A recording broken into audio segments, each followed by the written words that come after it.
How you doing, YouTube? Matt Massa Beer Reviews. Back with yet another review. A little bit of a double IPA. Born off a single IPA. Past review. Hopeful goodness. In the form of Funk Brewing. It's their Imperial India Pale Ale Double Disco. Now, you will know Funk's Silent Disco as not just a previous review of mine.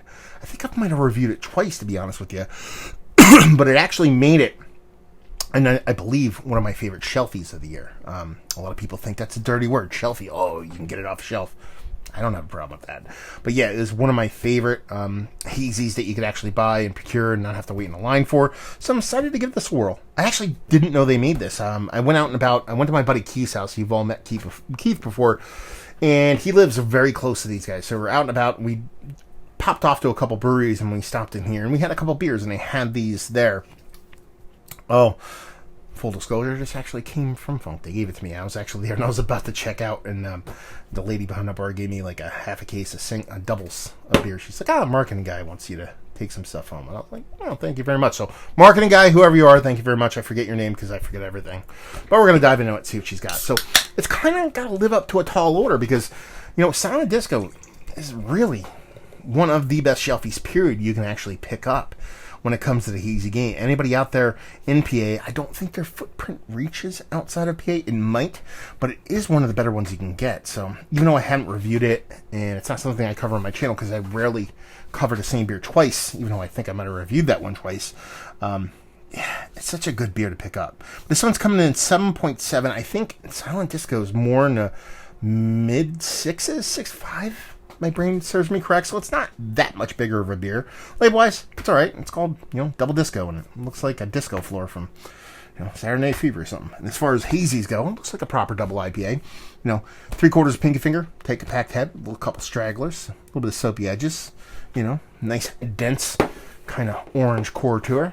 Let's see if you should get a nose. It's OJ. It's OJ, and I'm actually getting a little pop of, like, an oated vanilla thing in there. Yeah, it smells nice. There's something else in there I can't really pick. There's an added sweetness to it, and that's why I think I'm kind of going towards that lactose vanilla. Even though that's not in there, there's no lactose or vanilla in here. I'm getting this non-usual, if I can put it that way, kind of sweetness that you don't typically get in a double IPA without those kind of added adjuncts, and I can't honestly really place it. It's cool. I dig it. It's like it's almost like a floral orange. It's like it has gobs and gobs of orange and grapefruit kind of going around this sweet way, but then it's almost like an orange blossom kind of honey thing going on. So yeah, it's really cool from a sweetness standpoint, and I rarely mention that when it comes to double IPAs because really sweetness is kind of a negative for me when it comes to double IPAs. Not necessarily sweetness. It's a double IPA. It's going to be a sweet beer. There's usually a lot of residual sweetness in double IPA, especially with today's new school hazies.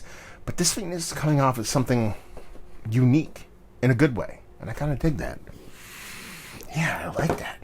Something fun about it. I got to dive in. Cheers.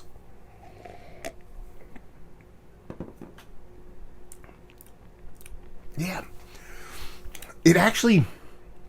See, this is kind of a weird beer for me because I'm going to kind of praise it and I'm going to kind of bash it a little bit on both ends. And the bashing I'm going to give this is solely me on my soapbox, and I think you guys already know what I'm going to be talking about here because it's not necessarily a negative for the beer. I think this drinks, as far as impact-wise, even though it's a fuller, richer... No, that's not true. It's a little bit more of an aggressive beer. I'm fucking this one up, man. This is a really good beer. It's better than Silent Disco. It's actually kind of like fucking with me a little bit because I kind of thought, okay, lower ABV beers, lower ABV versions of other beers are typically my favorite of the bunch. Typically when you see a beer, for example, like Wrench from Industrial Arts, like I love Wrench. Torque Wrench is cool. Impact Wrench is fun. But those are way bigger beers. I would much rather a Wrench. I think I'm getting just the equal amount of impact, maybe a different impact, equal amount of impact on a lower ABV. That's where my loyalties lie. Impactful low ABV hazies. This drink's bigger. And it's not so much that bigger is usually better, but there's something about this. Based off memory, it's been a bit since I had Silent Disco. There's something about this that really kind of turns me on. There's even a little bit of like heat to it, a little bit of kind of burn to it outside of, what is it, aggressive hopping. That's kind of dig. Super drinkable. It has a nice mouthfeel at the same time being drinkable. That's a fun trick to pull off. The hops are very green, but not giving you like an overt, like a hopper, maybe just a tinge in the back end, which is kind of cool. I mean, this is hyper fresh, right? This is like 10 days old. It's sweet, but not overly sweet. There's a subtle touch of dryness in there, and it makes it kind of a little bit more drinkable. I think this is really good stuff. It tastes like a funk beer, and I know that sounds like very kind of, what does that mean? It's hard to explain if you haven't had a lot of their beers, but this reminds me of Silent Disco, but a more beefed up, mature version, which is what you want when you have these kind of banged up, hyped up, bigger versions of those beers. A lot of times you're talking about someone takes an Imperial IPA or makes an Imperial IPA out of their base IPA. It can still be a really good beer. It just doesn't really remind you of the smaller brethren. It doesn't. It's just kind of like, okay, it's just a bigger beer, and you just happen to call it the bigger version of that.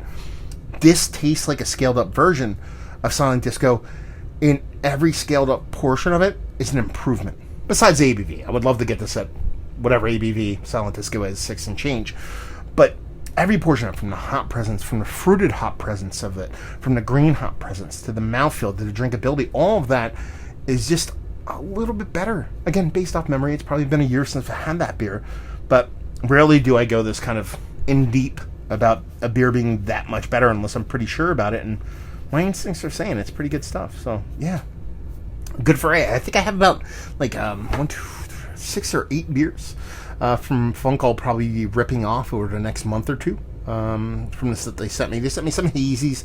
They sent me some stuff that'll keep a little bit more stout, stuff like that. But this is a nice kind of dip in the funk, which I don't get a ton of. I did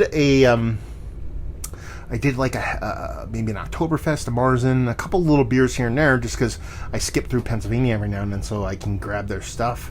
But ever since I moved, I've seen quite a bit less of it. And so it's kind of fun to actually dive back into it. So yeah, pretty fun stuff. Let's talk about it. It's one of the better double IPAs I've had as of late. Some people would argue 7.7 isn't a double. I would call it that. Yeah, eking up towards the top, if you will.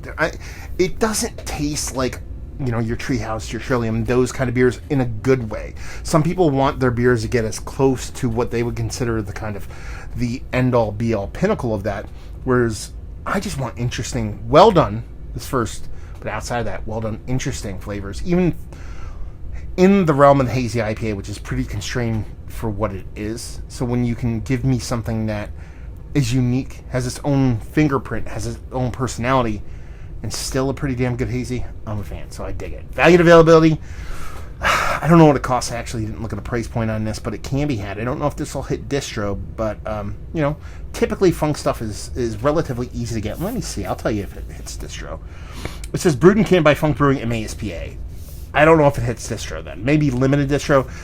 They do a lot of their contracting out of Weyerbacher, so if it was brewed in Weyerbacher, it would say Easton, PA instead of MAS, so I assumed it was brewed in-house.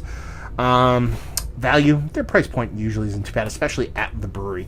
And leave you with, if you like what we like this, if you like New School Haze, you like a little bit of bittering, let's take one more sip.